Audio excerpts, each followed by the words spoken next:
وأهل أنت أن تحمد وأهل أنت أن تعبد وأنت على كل شيء قدير. لك الحمد بالإسلام ولك الحمد بالإيمان ولك الحمد بالقرآن. كبرت عدونا وأزهرت أمننا وجمعت فرقتنا وكل ما سألناك يا ربنا أعطيتنا. فلك الحمد أنت نور السماوات والأرض ومن فيهن ولك الحمد أنت قيوم السماوات والأرض ومن فيهن ولك الحمد حتى ترضى ولك الحمد إذا رضيت ولك الحمد بعد الرضا. أعوذ بالله من الشيطان الرجيم. بسم الله الرحمن الرحيم.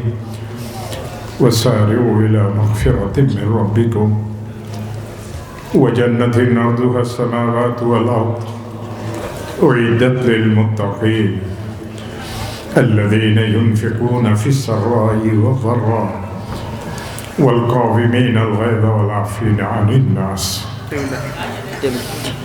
وقال رسول الله صلى الله عليه وسلم إني لأعلم آية لو أخذ الناس بها لكفتهم.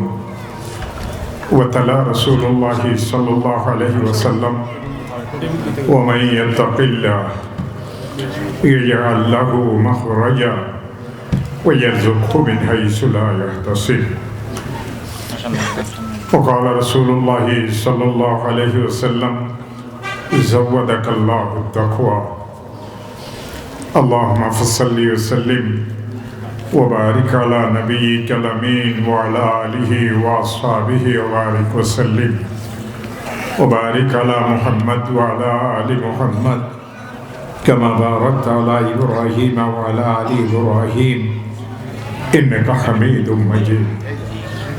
হে আমার প্রিয় ভাইরা, নির্দিষ্ট সময় পর্যন্ত আমি প্রয়োজনীয় কিছু কথাবার্তা আপনাদের খেদমতে আরজ করব। সকলের কাছে বিনীত নিবেদন হবে যে কিছু সময় আমি কথা বলি, খুব মনোযোগ দিয়ে আমার কথাগুলিকে শুনবেন।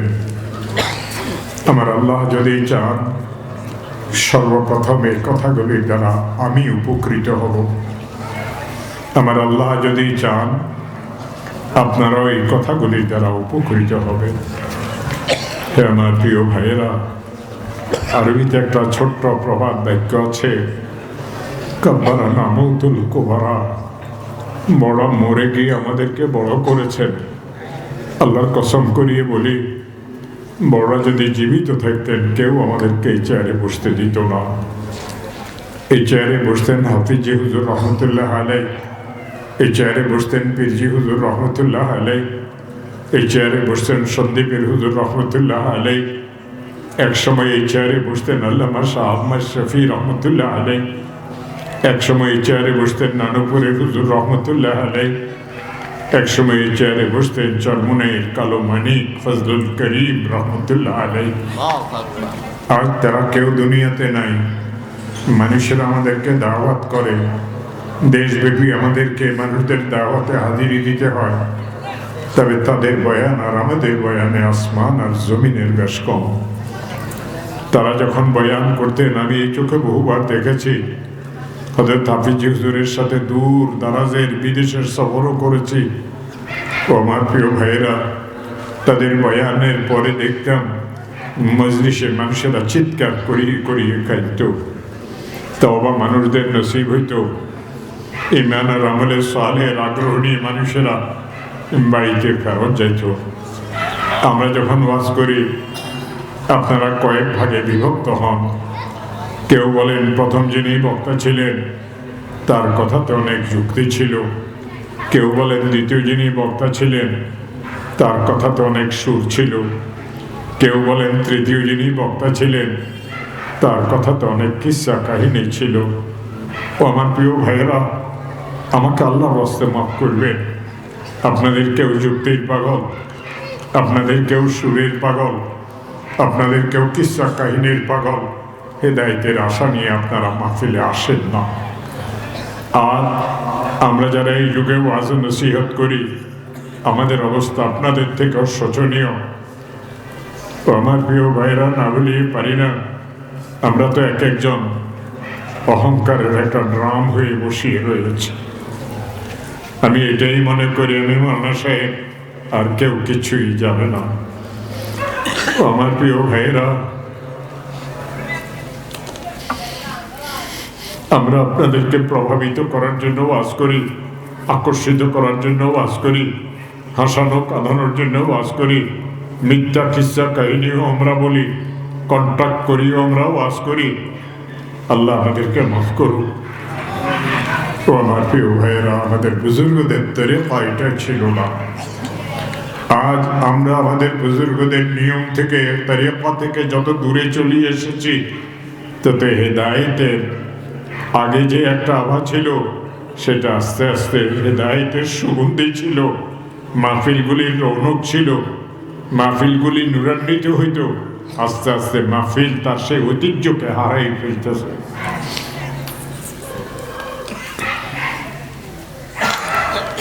আজ থেকে অল্প কিছুদিন পূর্বে তো আমরা কেউ এই দুনিয়াতে ছিলাম না।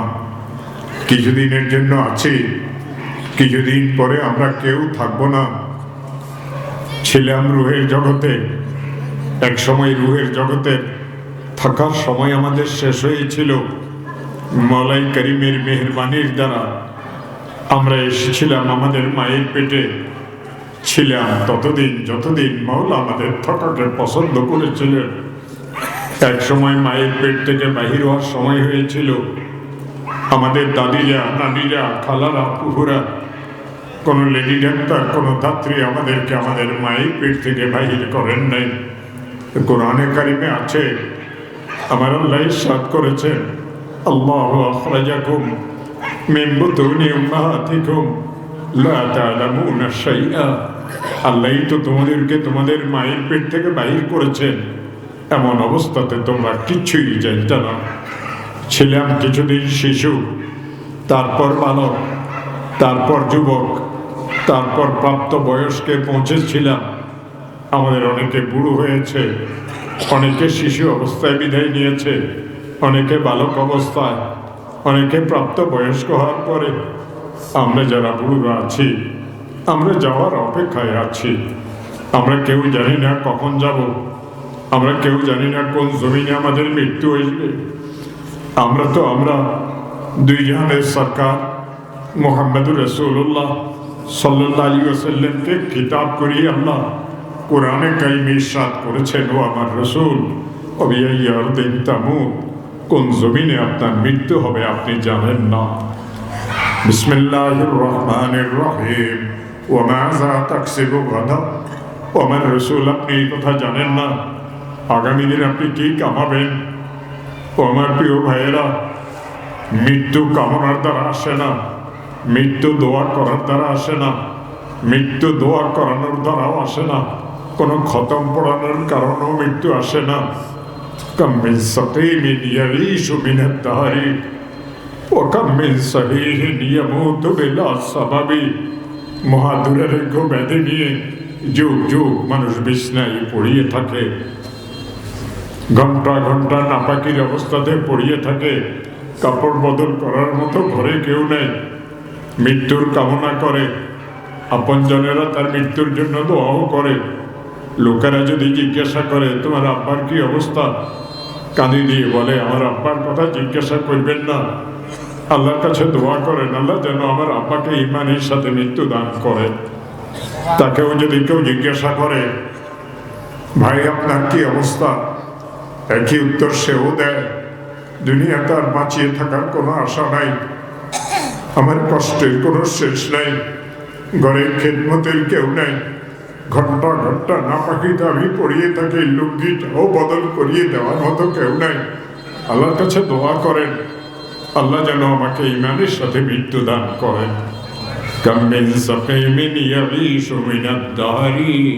যুগ যুগ পর্যন্ত মানুষ দুরারোগ্য ব্যাধি নিয়ে বিছনায় পড়িয়ে থাকে, আর একেবারেই একটা শিশু বাচ্চা, কোনো রোগ বালাই তার নাই।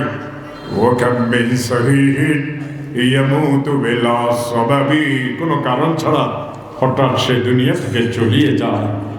ও আমার প্রিয় ভাইয়েরা, এই জন্য আমাদেরকে সব সময় এই মৃত্যুর প্রস্তুতি আমাদেরকে করতে হবে। এই মাহফিলের উদ্দেশ্য কি? বড় বড় মাহফিলে যাওয়ার উদ্দেশ্য কি? বুজুর্গানে দিনের থেকে নসিহত নেওয়ার উদ্দেশ্য কি? আল্লাহর ওলিদের কাছে দোয়া চাইতে যাওয়ার উদ্দেশ্য কি? যাতে আল্লাহ তাবারক ওয়া তাআলা আমার উপরে দয়া করেন, তওবা আমার নসিব হয়, ইস্তিগফার আমার নসিব হয়, আমার দুনিয়ার জীবন সুন্দর হয়, আখিরাতের যে অফুরন্ত জীবন আসবে সে অফুরন্ত জীবন যেন আমার সুখের আর শান্তির হয়। আল্লাহ কেন আমাদেরকে দুনিয়াতে পাঠাইছেন জানেন? লিয়াবলুয়াকুম আইয়ুকুম আহসানু আমালা। তোমাদের মধ্যে কারা ভালো কাজ করে এই পরীক্ষার জন্য আমি তোমাদেরকে দুনিয়াতে পাঠাইছি। আবার তোমরা যা কিছু করো এই সবগুলিকে আমার পক্ষ থেকে মোতায়েনকৃত ফেরেশতারা লিপিবদ্ধ করিও রাখে। কিরামান কাতিবিনা ইয়ালামুনা মা তাফআলুন। যা কিছু করো সব ফেরেশতারা লিপিবদ্ধ করিয়ে রাখে। তোমার আমলনামা তোমার দুই কাঁধে আছে। ভালোগুলি ডাইন দিকের ফেরেশতা লিখে, খারাপগুলি বাম দিকের ফেরেশতা লেখে। কিয়ামতের ময়দানে তোমার আমলনামাকে তোমার সামনে খুলিয়ে দেওয়া হবে। তোমাকে বলা হবে বিসমিল্লাহির রহমানির রহিম, ইকরা কিতাবাকা কাফা বিনাফসিকা আল-ইয়াওমা আলাইকা হাসিবা। তুমি তোমার আমলনামাকে নিজেই পড়ো, নিজের বিচারের জন্য তুমি যথেষ্ট। তুমি নিজের হিসাব নিজে করো। ও আমার প্রিয় ভাইয়েরা, রাসূল করিম সাল্লাল্লাহু আলাইহি ওয়াসাল্লাম এই জন্য ইরশাদ করেছেন, যে ব্যক্তি একটা ছোট্ট দোয়া পড়ে প্রত্যেকদিন 20 বার, আল্লাহ তাকে শাহাদাতের মৃত্যু দান করবেন। আল্লাহুম্মা বারিক লি ফিল মাউত ওয়া ফিমা বা'দাল মাউত। আল্লাহুম্মা বারিক লি ফিল মাউত ওয়া ফিমা বা'দাল মাউত। রাসূলকে জিজ্ঞাসা করা হয়েছিল, হে আল্লাহর রাসূল, সবচেয়ে জ্ঞানী লোকটাকে? রাসূল ইরশাদ করেছেন, মৃত্যুর জন্য যে প্রস্তুতি গ্রহণ করে সেই সবচেয়ে জ্ঞানী। আজ তো সকাল থেকে সন্ধ্যা আমাদের কাটিয়ে যায়, সন্ধ্যা থেকে সকাল আমাদের আসিয়ে যায়।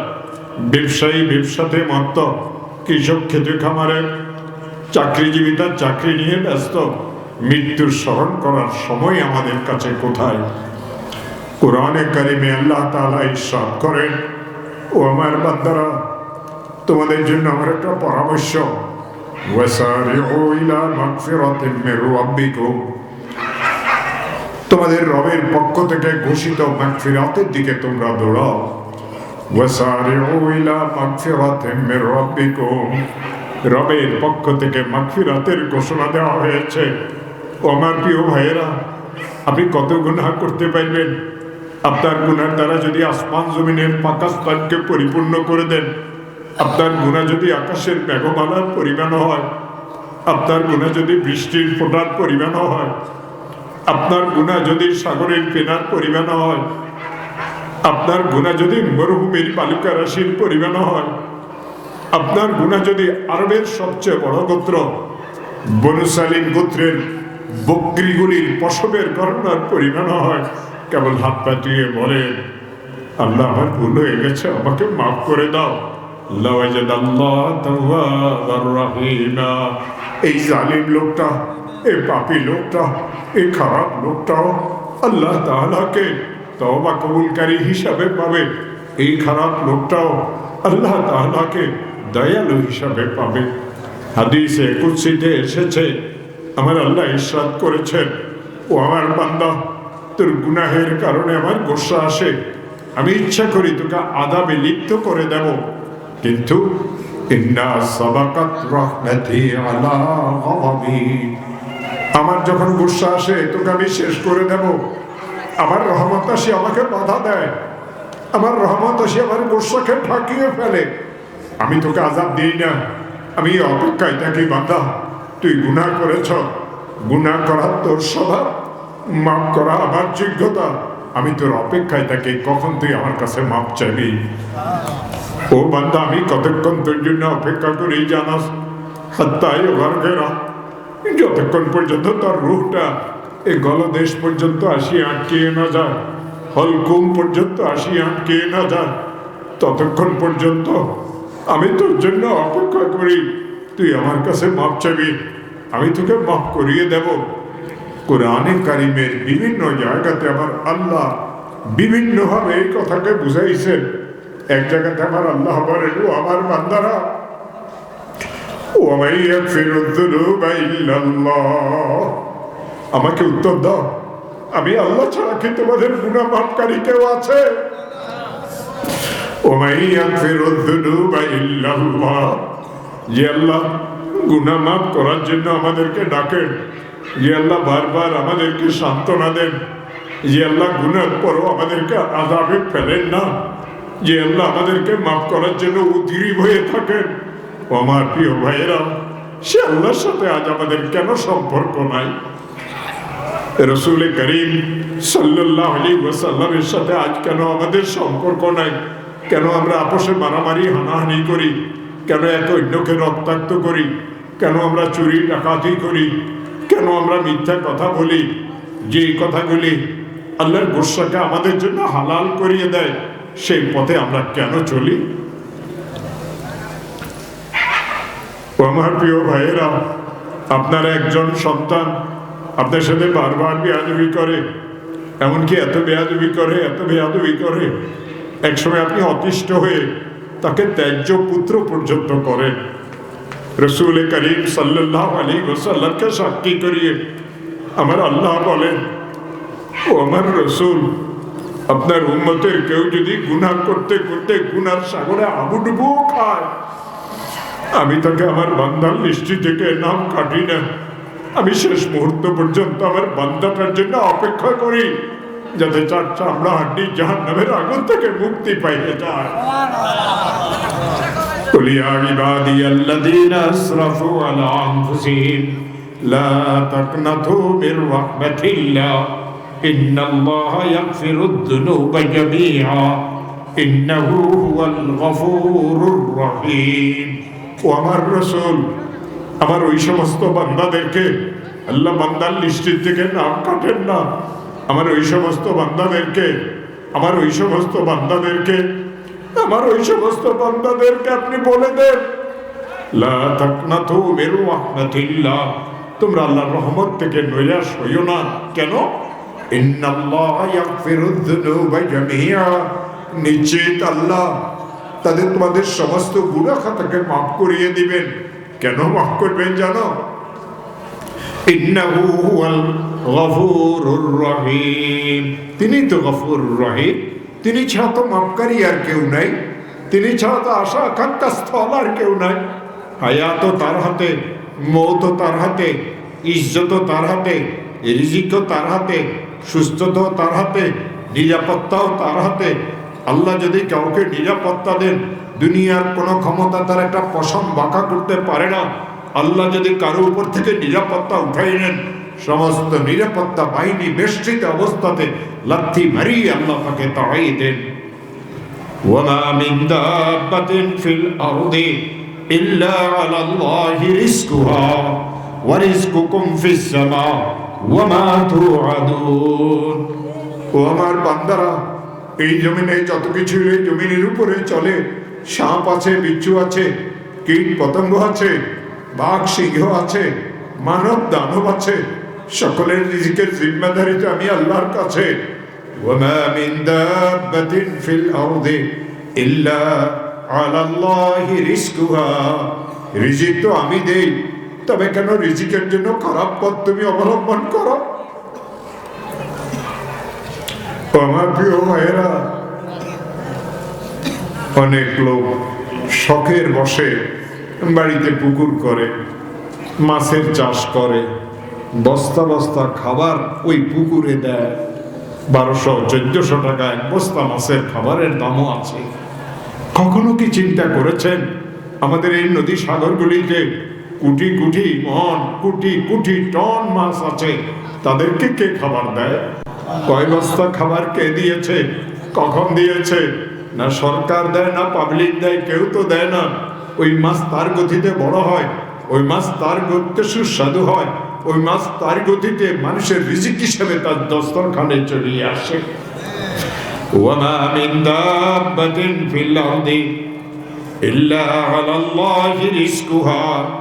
ও বনি আদম, ও বনি আদম, ওয়া রিজকুকুম ফিস সামা ওয়া মা তুআদুন। তোমাদের রিজিকের ফয়সালা তো আসমান থেকে হয়, তোমাদেরকে বিশ্বাস হয় না? ও বনি আদম, আমি আর তুমি যখন অসুস্থ হই, আমাকে তোমাকে সুস্থ কে করেন জানো? ওয়াইদা মারিজতু ফাহুয়া ইয়াশফিন। আমি যখন অসুস্থ হই, তিনিই তো আমাকে সুস্থ করেন। ও বনি আদম, আসমানের মেঘমালা থেকে পানি বৃষ্টির আকারে কে নাজিল করে? ও বনি আদম, যে পানির অপর নাম জীবন। পানি আছে, জীবন আছে, পানি আছে, ক্ষেত খামার আছে, পানি আছে, গাছ গাছালি আছে, পানি আছে, ফল ফলাদি আছে, পানি আছে, জীব জানোয়ার পশু পক্ষী আছে। পানি নেই, কিছুই নেই। পানি নেই, সব কিছুই মরুভূমি। এই পানি আকাশের মেঘমালা থেকে কে নাজিল করে? উত্তর দাও। আনতুম মানজালতুহু মিনাল মুজনি আম নাহনুল মুনজিলুন।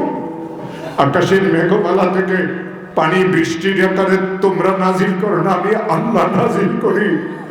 আনতুম তাজরাউনাহু আম নাহনুস সারিউন আনতুম তাহরুসুনাহু আম নাহনুল হারিসুন লাউ নাশাউ লাজআলনাহু হুতামা ফাযালতুম তাফাক্কাহুন। তোমার এই শস্য ভরা ক্ষেত খামার, ধানে ভরা জমিনগুলি, গমে ভরা জমিনগুলি, শস্য দিয়ে ভরা জমিনগুলি, খেজুরের থোকা থোকা খেজুর, পেঁপে গাছের পেঁপে, ডালিম গাছের ডালিম, আম গাছের আম, লেবু গাছের লেবু, এই সব কিছু কে করেছে? তোমরা না, আমি আল্লাহ। ও বনি আদম, তুমি একটা পাতাও নিজে বানাইতে পারো না, দুনিয়ার সমস্ত শক্তি মিলিয়ে একটা ঘাসের টুকরাও বানাইতে পারবে না। সে বনি আদম কিভাবে আরেকজনের উপকারের ব্যবস্থা করতে পারে? এই সব কিছু আমার কুদরতের দ্বারা। ওই কুদরতওয়ালা আল্লাহ বলেন, ও আমার বান্দারা, ভুল তোদের থেকে হবে। ভুল হওয়ার পরে আমি তোদেরকে একটা পরামর্শ দেই। যদি তোরা জান্নাতে আসতে চাস, একটাই মাত্র পরামর্শ, ওয়াসারিউ ইলা মাগফিরাতিন মির রাব্বিকুম। তোমাদের রবের পক্ষ থেকে ঘোষিত মাগফিরাতের দিকে দৌড়াও, গুনাহ মাফ করাও, গুনাহ মাফ করাও। রাত্র হয়েছে, অপেক্ষা করিও না সকালে সূর্য দেখবা। সকাল হয়েছে, অপেক্ষা করিও না সূর্য ডুবা দেখবা। এই সূর্য ডুবার আগে আগে হয়তো মসজিদের মাইকে তোমার নাম নিয়ে ঘোষণা হবে একটি শোক সংবাদ। আজ তুমি কাউকে কাঁধে করে কবরস্থানে নিয়ে যাচ্ছ, মনে রাখিও, ফাবাদা যালিকা আন্নাকা মাহবুলু। আজ যেভাবে চারজন কেউকে কাঁধে করে কবরে নিয়ে যাচ্ছে, কাল তোমাকেও এইভাবে কাঁধে করে কবরে নিয়ে যাওয়া হবে। তবে কিসের অপেক্ষা? তবে কেন দেরি? তবে কেন তওবা করো না? তবে কেন আল্লাহর কাছে মাফ চাও না? ওয়াসারিউ ইলা মাগফিরাতিন মির রাব্বিকুম ওয়া জান্নাতিন আরদুহাস সামাওয়াতু ওয়াল আরদ। ও বনি আদম, তোমার গুনাহ যখন মাফ হয়ে যাবে, তোমার ঠিকানা হবে জান্নাত। ও বনি আদম, ওই জান্নাতের দিকে দৌড়াও, ওই জান্নাতের দিকে দৌড়াও, ওই জান্নাত অর্জন করার জন্য চেষ্টা করো, যেই জান্নাতের প্রশস্ত হবে আসমান আর জমিনের মতো। ওয়া জান্নাতিন আরদুহাস সামাওয়াতু ওয়াল আরদ উইদ্দাত লিল মুত্তাকিন। এই জান্নাত তো আমি তৈরি করেছি মুত্তাকিনদের জন্য। আমাকে যারা ভয় করে, তাকওয়াই পরহেজগারি যারা ইখতিয়ার করে, জান্নাত তো আপনিও জানেন না, ও বক্তা হুজুর আপনিও জানেন না আপনার ঠিকানা কোথায় হবে। মাপ চান মাওলার কাছে। মাওলা যদি মাফ না করেন, আপনার কোনো উপায় নাই, আমার কোনো উপায় নাই। মাওলা যদি মাফ করে দিলেন, আমার আপনার মতো সৌভাগ্যবান আর কেউ নাই। আল্লাহ রাসূল মসজিদে নববীতে বসা ছিলেন। একজন গ্রামের সাহাবী আসলেন, গরীব সাহাবী, বেদুইন সাহাবী। আসি আল্লাহ রাসূলের কাছে বলতেছেন, ইন্নী উরিদু সফরা ইয়া রাসূলুল্লাহ। হে আল্লাহ রাসূল, আমি তো সফরে যাওয়ার ইচ্ছা করেছি, সফরের জন্য আমার কাছে কোনো সামান নাই।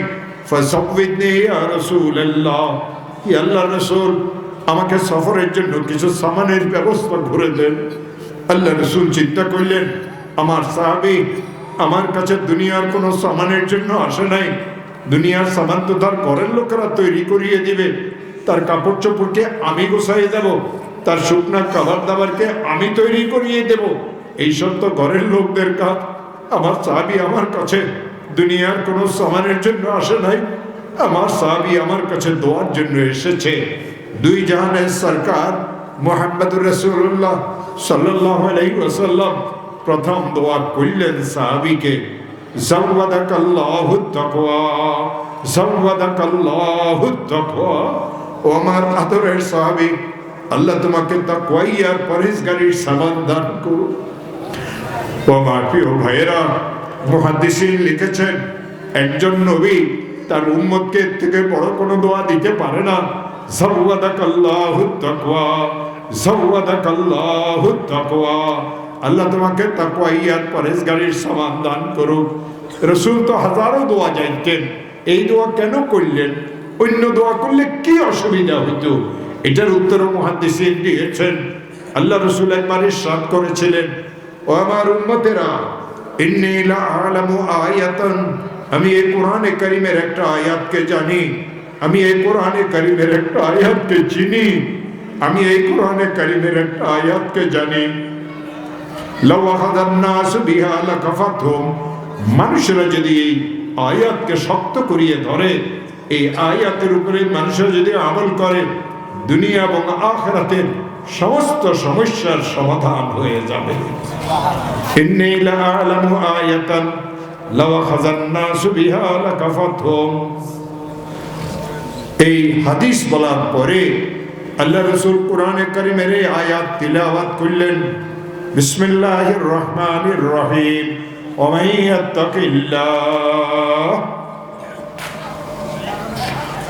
ইয়াত্তাকিল্লাহ ইয়াজআল লাহু মাখরাজা ওয়া ইয়ারযুকহু মিন হাইসু লা ইয়াহতাসিব। কেউ যদি আল্লাহকে ভয় করে, তাকওয়াই পরহেজগারি ইখতিয়ার করে, আল্লাহ তাকে দুইটা পুরস্কার দান করেন। প্রথম পুরস্কার, এই লোকটা যদি কোনো বিপদে পড়ে, আল্লাহ তাকে ওই বিপদ থেকে উদ্ধার করে দেন, আর এমন জায়গা থেকে তার জন্য আল্লাহ রিজিকের ব্যবস্থা করেন যেখান থেকে সে রিজিক পাওয়ার কোনো ধারণাই করে না। এই আয়াত আল্লাহ কেন নাজিল করেছেন? ছোট্ট একটা শানে নজুল আছে। আল্লাহ রাসূলের একজন সাহাবী ছিলেন, এই সাহাবীর নাম ছিল হযরত আউফ ইবনে মালিক রাদিয়াল্লাহু তাআলা আনহু। গরীব সাহাবী ছিলেন, বেদুই সাহাবী, গ্রামের সাহাবী ছিলেন। এই সাহাবীর একজন ছেলে ছিলেন, যুবক ছেলে, ছেলেটার নাম ছিল সালিম বিন আউফ বিন মালিক রাদিয়াল্লাহু তাআলা আনহু। একবার কাফিররা হযরত সালিমকে অপহরণ করে নিয়ে যায়। দীর্ঘদিন কেউ সালিমের সংবাদ জানে না।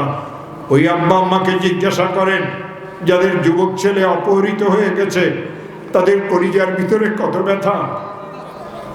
হযরতে আউফ পুরুষ মানুষ সহ্য করেন, সালিমা সহ্য করতে পারেন না। সারাদিন ছেলের নাম নিয়ে কান্নাকাটি করেন, কোনো রকমে বুঝও মানেন না। আউফ ইবনে মালিক চিন্তা করলেন, মদিনায়ে তৈয়বাতে যাবেন, আল্লাহ রসুলের কাছে নিজেদের বিপদের কথা বলবেন। হইতে পারে রসুল কোনো আমল শিখাই দিবেন, হইতে পারে রসুল কোনো দোয়া করিয়ে দিবেন, আল্লাহ ছেলেটাকে উদ্ধার করিয়ে নিয়ে আসবে।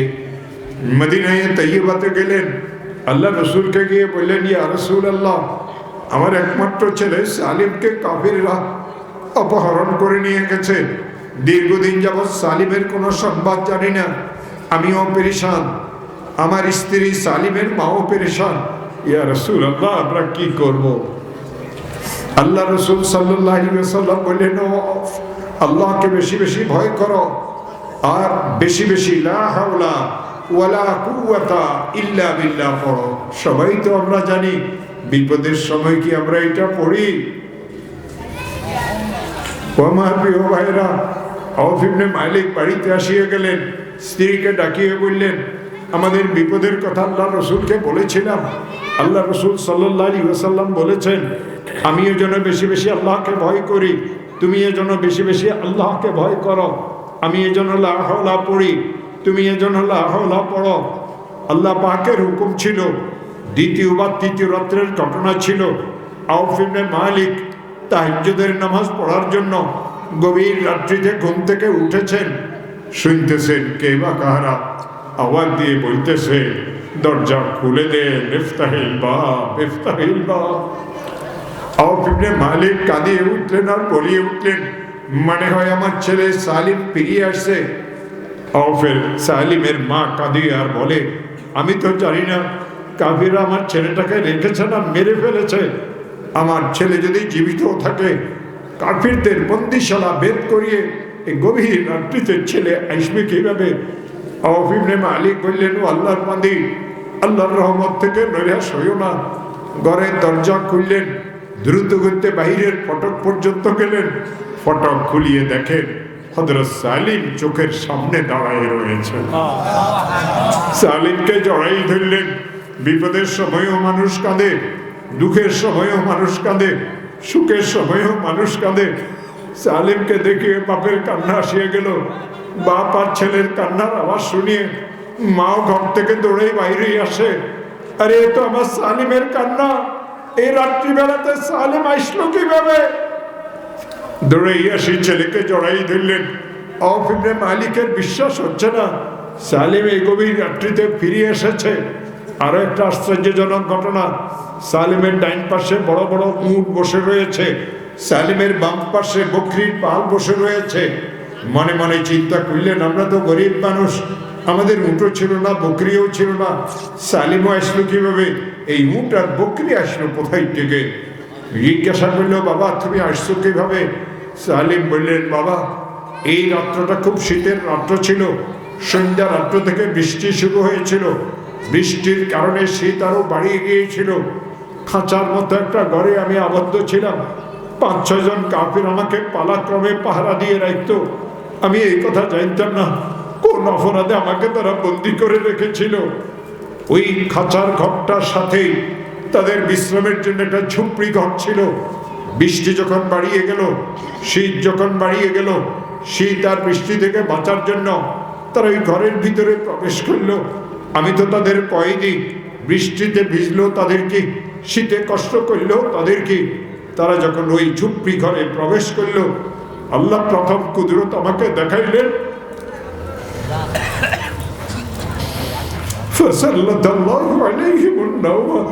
আল্লাহ তাদের উপরে ঘুমকে চাপাই দিলেন। এমনকি আমি আমার খাঁচাতে থাকিয়ে তাদের নাকটাকে ঘুমানোর শব্দ শুনতেছিলাম। আমি মনে মনে চিন্তা করলাম, পলায়ন করার এটাই উত্তম সুযোগ।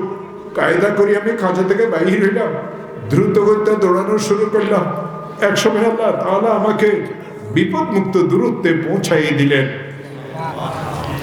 আবার আমি দৌড়ানো শুরু করলাম, আল্লাহ আমাকে আপনাদের কাছাকাছি নিয়ে আসলো। এক সময় আপনাদের সাথে রাত্রের শেষ পরে সাক্ষাৎ হয়ে গেল।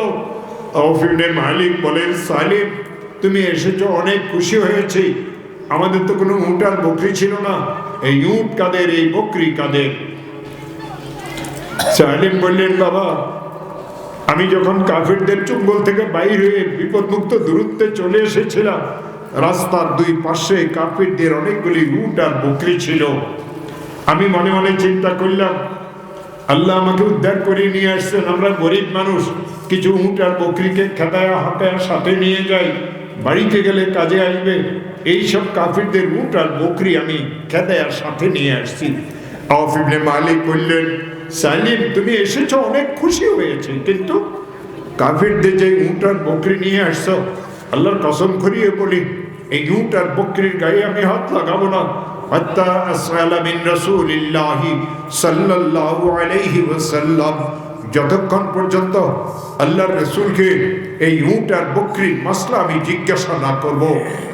সকালবেলা আল্লাহ রাসূলের দরবারে চলিয়ে গেলেন। আল্লাহ রাসূলকে গিয়ে বললেন, ইয়া রাসূলুল্লাহ আপনার দোয়ার বরকতে আল্লাহ সালিমকে অক্ষত অবস্থাতে ঘরে ফিরেই আনছেন। সালিম আসার সময় কাফিরদের কিছু উট আর বকরি নিয়ে আসছে, এই উট আর বকরির কি মাসলা হবে? ফাসাকাতা রাসূলুল্লাহ সাল্লাল্লাহু আলাইহি ওয়াসাল্লাম, আল্লাহ রাসূল চুপ রইলেন, কোনো উত্তর দিলেন না। আল্লাহ রাসূলের চিরচরিত নিয়ম ছিল, যেটা জানতেন না বলতেন না, অপেক্ষা করতেন ওহিয়ে ইলাহি, যেটা জানতেন সেটা বলতেন। আজ আপনারা যে মারামারি করেন, মুসলমানে মুসলমানে ঝগড়াঝাটি হয়, আল্লাহ আমাদের এক, রসুলও আমাদের এক, কোরআনও আমাদের এক, ইসলামও আমাদের একমাত্র ধর্ম। আজ এই উম্মত আমরা কেন ভিন্ন ভিন্ন হয়ে গেলাম? কেউ বলে এরা ওয়াহাবি, কেউ বলে এরা সুন্নি, কেউ বলে এরা মাযহাবি, কেউ বলে এরা লামাযহাবি, কেউ বলে এরা ওলামাদের দল, কেউ বলে এরা সাহাদের দল। ও আমার প্রিয় ভাইয়েরা, এই দল ভাগ করেছে কিছু সংখ্যক হালুয়া খোর মৌলবীরা, যারা আমাদেরকে ভিন্ন করে দিয়েছে। আমরা তো এক নবীর উম্মত, এক ছিলাম আমরা। রসুলের জামাতে আমরা ভিন্ন ছিলাম না, সাহাবীদের জামানাতে আমরা ভিন্ন ছিলাম না, তাবিঈনদের জামানাতে আমরা ভিন্ন ছিলাম না, তবে তাবিঈনদের জামানাতে আমরা ভিন্ন ছিলাম না, আইমায়ে মুজতাহিদিনদের জামানা পর্যন্ত আমরা ভিন্ন ছিলাম না। তারাই আমাদেরকে ভিন্ন করেছে। এই হুজুর বলে কিছু, এই হুজুর বলে কিছু, কিছু লোক এই হুজুরকে মানে, কিছু লোক এই হুজুরকে মানে, পাটাপাটি হয়, দলাদলি হয়, মারামারি হয়, দল ভিন্ন হয়। ও আমার প্রিয় ভাইয়েরা, রসুল তো এই জন্য রক্ত দেন নাই, রসুল তো এই জন্য কোরবানি দেন নাই, রসুল তো এই দাওয়াত আমাদেরকে দেন নাই আমরা ভিন্ন হয়ে যাব। আমরা কেন এক হই না? কোরআনের এই আয়াত কি আমাদের জন্য নাযিল হয় নাই? ওয়াতাসিবু বিহাবলিল্লাহি জামিআ ওয়ালা তাফাররাকু। আল্লাহর রশিকে শক্ত করিয়ে ধরো, আপোষে বিবাদ করিও না, ঝগড়া ফাসাদ করিও না, ভিন্ন হইও না, মতবিরোধ করিয়ে মুসলমানে আর ঝগড়া লাগাই দিও না। রাসূল ইরশাদ করেছেন, ওয়ালা তাবাগাদু ওয়ালা তাদাবারু ওয়া কুনু ইবাদাল্লাহি ইখওয়ানা। একে অন্যের পিছনে পড়িও না, দুর্চর্চা করিও না, একে অন্যের অন্যায়ভাবে ভুল ধরিও না, মুসলমান মিলিয়ে থাকিও। আজ মুসলমানদের এই মিলকে, যে মুসলমান এক মুসলমান ভাইয়ের আগে প্রাণ দিয়েছে, পানি পান করে নাই, আর সেই মুসলমান ভিন্ন হয়ে গেছে। মুসলমানের হাতে আজ মুসলমানের রক্ত। ও আমার প্রিয় ভাইয়েরা, রাসূল তো এই জন্য এত কষ্ট করেন নাই, রাসূল তো এই দাওয়াত আমাদেরকে দিয়ে যান নাই, কোরআনও আমাদেরকে শিক্ষা দেয় নাই, হাদিসও আমাদেরকে শিক্ষা দেয় নাই। আজ কেন আমরা ভিন্ন হয়ে গেলাম? ও আমার প্রিয় ভাইয়েরা, রসুলকে কেউ যদি কোনো কথা জিজ্ঞাসা করত, রসুল যদি জানতেন উত্তর দিতেন, রসুল যদি জানতেন না তো উত্তর দিতেন না, ওই অপেক্ষা করতেন। এটা তো আমার বাপের কথা না, এটা এই কোরআনে কারিমে আছে। আমার আল্লাহ ইরশাদ করেন, বিসমিল্লাহির রহমানির রহিম, মা ইয়ানতিকু আনিল হাওয়া ইন হুয়া ইল্লা ওয়াহয়ু ইউহা। রাসূল পুরো জীবনে নিজের মনের থেকে কোনো কথা বলেন নাই। আসমান থেকে ওহী এসেছে, আল্লাহর কথা এসেছে, রাসূল সেটা বলেছেন। তোমরা নিজের মত বলিয়ে উম্মতকে কেন ভিন্ন করো? মা ইয়ানতিকু আনিল হাওয়া ইন হুয়া ইল্লা ওয়াহয়ু ইউহা।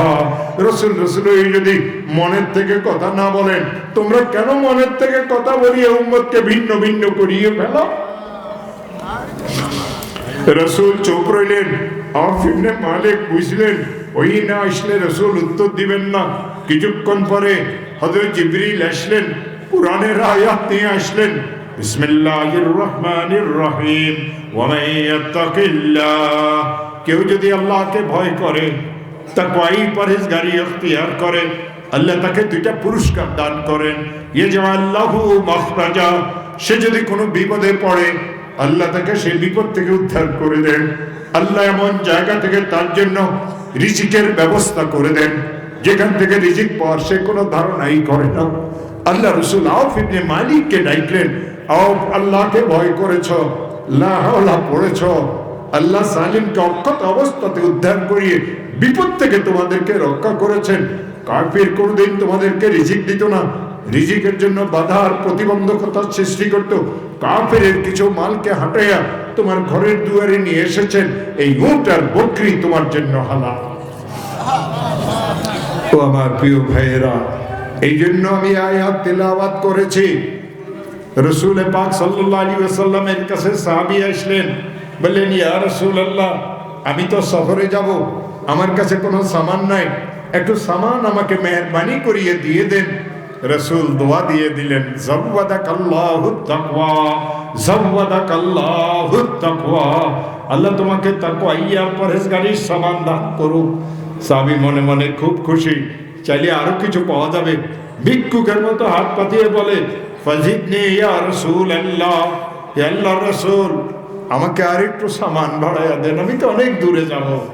আমার প্রিয় ভাইয়েরা, মৃত্যুর পরে আমরা কত দূরে যাব? লক্ষ লক্ষ বছর কবরের পেটে থাকা লাগবে, হাসরের ময়দানেও থাকা লাগবে। ফয়সালা যদি ভালো হয় জান্নাতে যাব।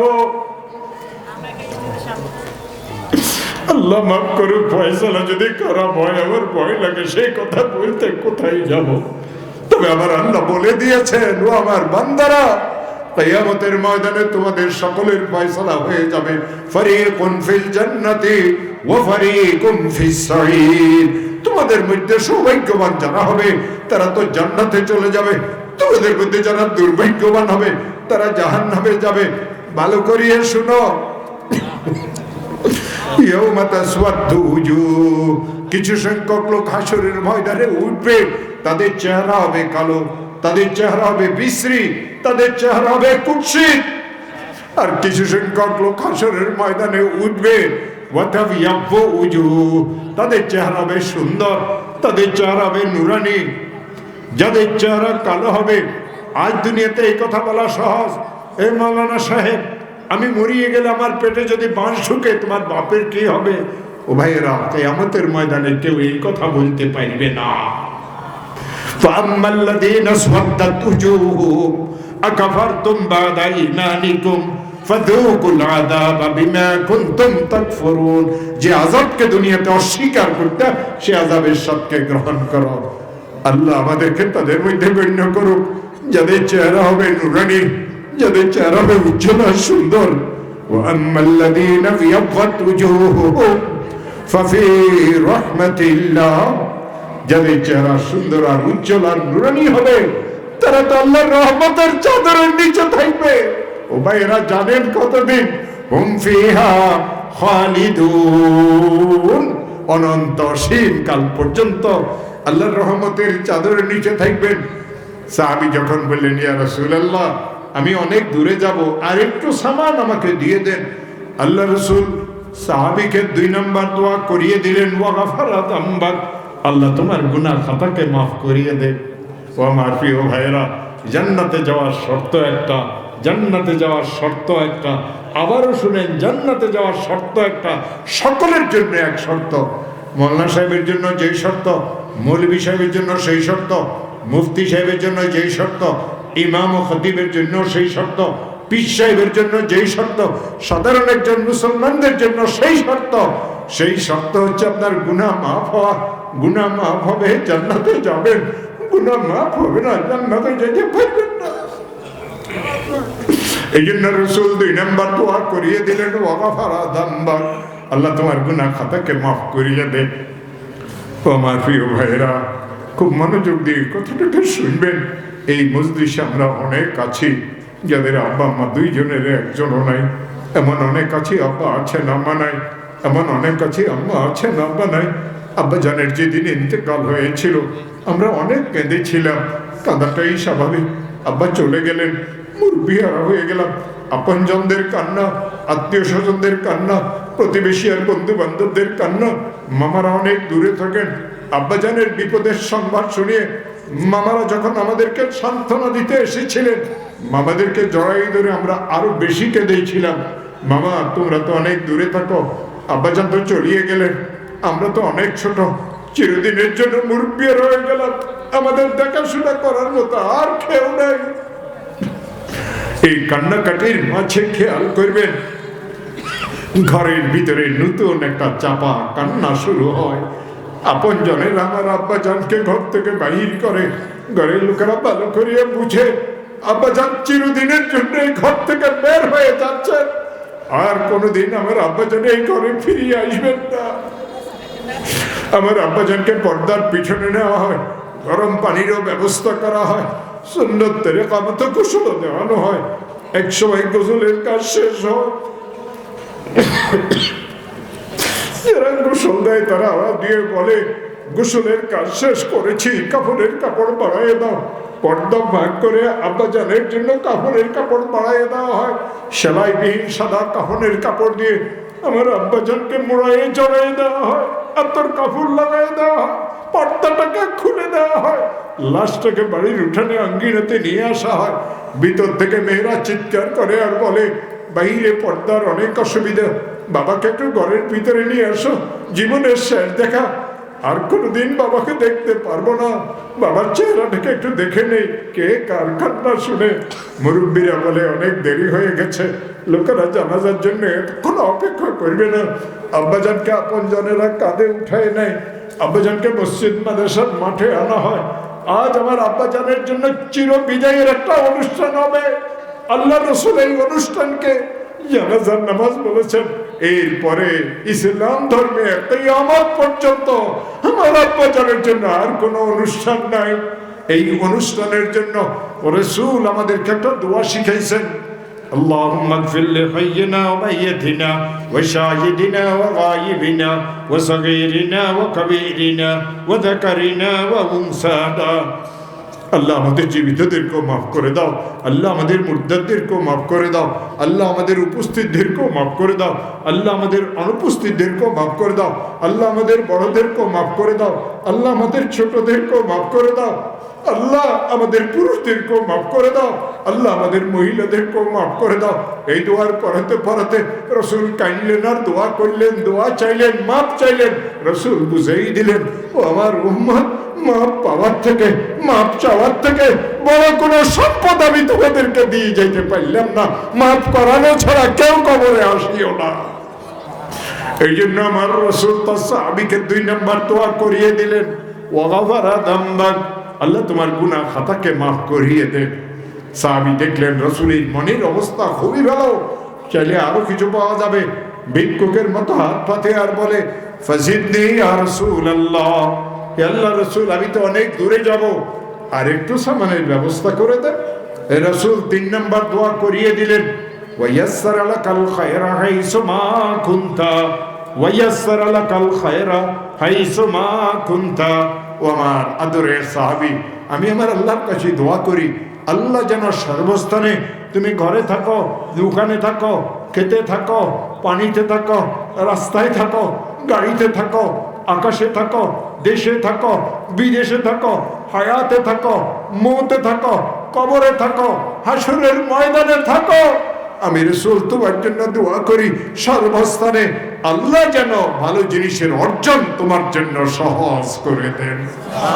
আমার রাসূল 3টা দোয়া করেছেন। রাসূল আমাকে অধিকার দিয়েছেন একজন আলিম হিসাবে, আমিও আপনাদেরকে ওই 3টা দোয়া করব যেই দোয়া আমার রাসূল তার সাহাবীকে করেছিলেন। আমার প্রিয় ভাইয়েরা, এমন এক যুগে আমরা ওয়াজ করতে হয়, একদল কুলাঙ্গার বলে আল্লাহ নামে কেউ চিনি না, মানি না।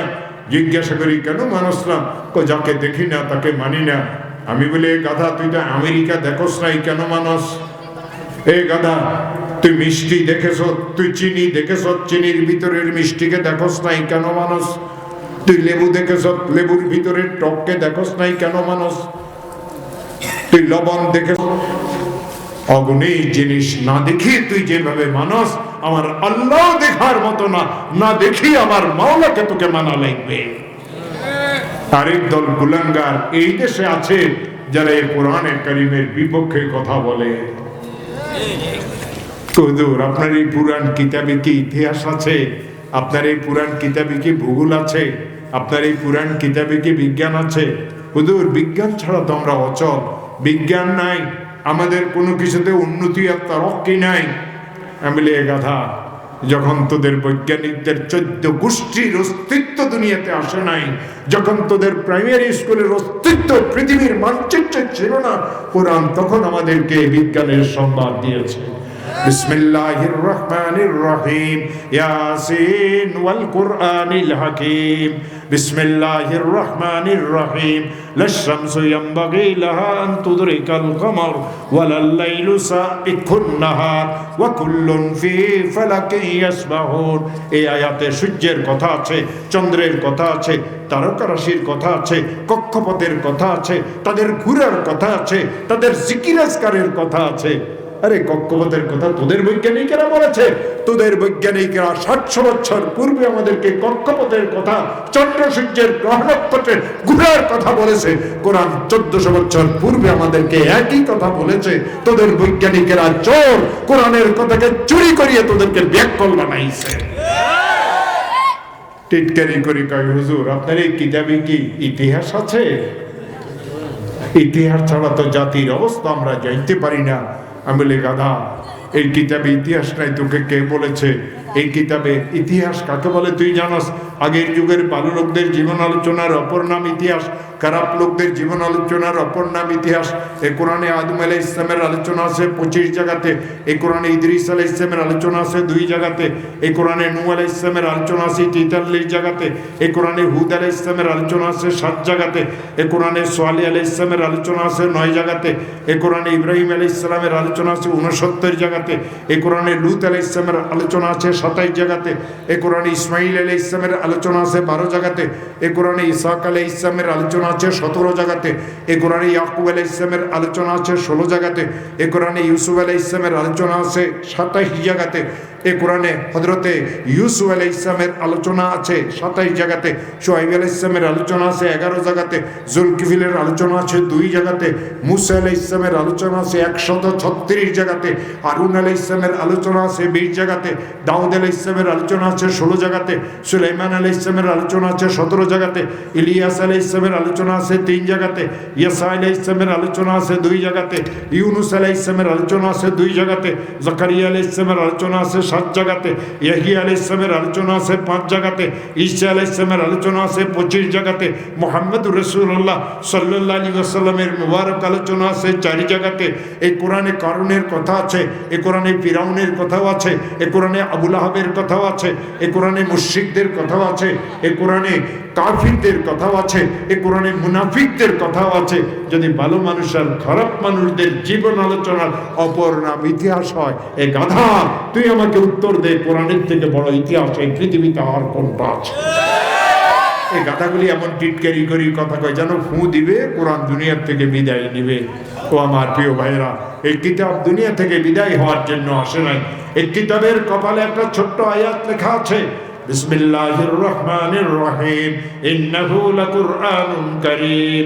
এই কিতাবের শুরুতে লেখা আছে যালিকাল কিতাবু লা রাইবা ফীহ। এই কিতাবের মাঝখানে লেখা আছে বাল হুয়া কুরআনুম মাজিদ ফি লাওহিম মাহফুজ। এই কোরআনে কারীমের মাঝখানে আছে তানজিলুম মির রাব্বিল আলামিন। এই কিতাবের শেষের অংশে একটা কথা আছে ইন্না নাহনু নাযালনা যিকরা ওয়া ইন্না লাহু লাহাফিজুন। এই নসিহতের কথাকে আমি আল্লাহ নাজিল করেছি, কিয়ামত পর্যন্ত এই কিতাবের হেফাজতের জিম্মাদার আমি আল্লাহ। ও আমার প্রিয় ভাইয়েরা, কোরআনের হেফাজতের জিম্মাদারও আল্লাহ, মাদ্রাসা মসজিদগুলির হেফাজতের জিম্মাদারও আল্লাহ। আল্লাহ ছিলেন, কোরআন ছিল, আল্লাহ আছেন, কোরআন আছে, আল্লাহ থাকবেন, কোরআন থাকবে। নাস্তিক মুরতাদদের আলোচনার কারণে কোরআন কোনদিন দুনিয়া থেকে বিদায় হবে না। আর যারা কোরআনের বিরুদ্ধে কথা বলে তারা আমাদের রসুলের বিরুদ্ধে কথা বলে। টিটকারি করিয়ে আসছেন মৌলানা সাহেব, নিয়ে আসেন মৌলানা হানজালা সাহেব না? ও বাবা, কেমন আছো? শুভেচ্ছা। কেমন আছো?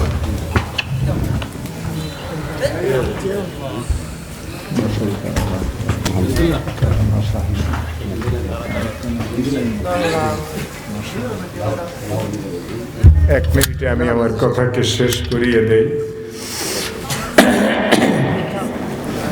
ও আমার প্রিয় ভাইরা, ওরা রসুল পাক সাল্লাল্লাহু আলাইহি ওয়াসাল্লামের নামে কটূক্তি করে, ওদের বিরুদ্ধে ওয়াজ করি না। কোরআন 1400 বছর আগে রসুলের কটূক্তিকারীদের চেহারা খুলে দিয়েছে। বিসমিল্লাহির রহমানির রহিম, ওয়ালা তুতি কুল্লা হাল্লাফিন মাহিন আম্মাজিম মাশাইম বিনামিম মান্নাইন লিল খায়রি মুতাদিন আতিম উতুল্লিন বাদা যালিকা সানিম। কোন দেশে, কোন যুগে, কোন কুলঙ্গার, কোন গোত্রের, কোন বংশের আমার রসুলের বিরুদ্ধে যদি কোনো কথা বলে, ভালো করে শুনিয়ে রাখো, ওর হালালের বাপ নাই, ও তো হারামজাদা, জারজ সন্তান, এই জন্য রসুলের বিরুদ্ধে কথা বলে। জারজ সন্তানের বিরুদ্ধে ওয়াজ করি কোনো লাভ আছে? سبحان ربك رب العزة عما يصفون وسلام على المرسلين والحمد لله رب العالمين আপনাদের সৌভাগ্য মাওলানা হানজালা সাহেব আসিয়ে গেছেন আমি মনে করছি আমি বুড়া মানুষ আরো কিছুক্ষণ আমাকে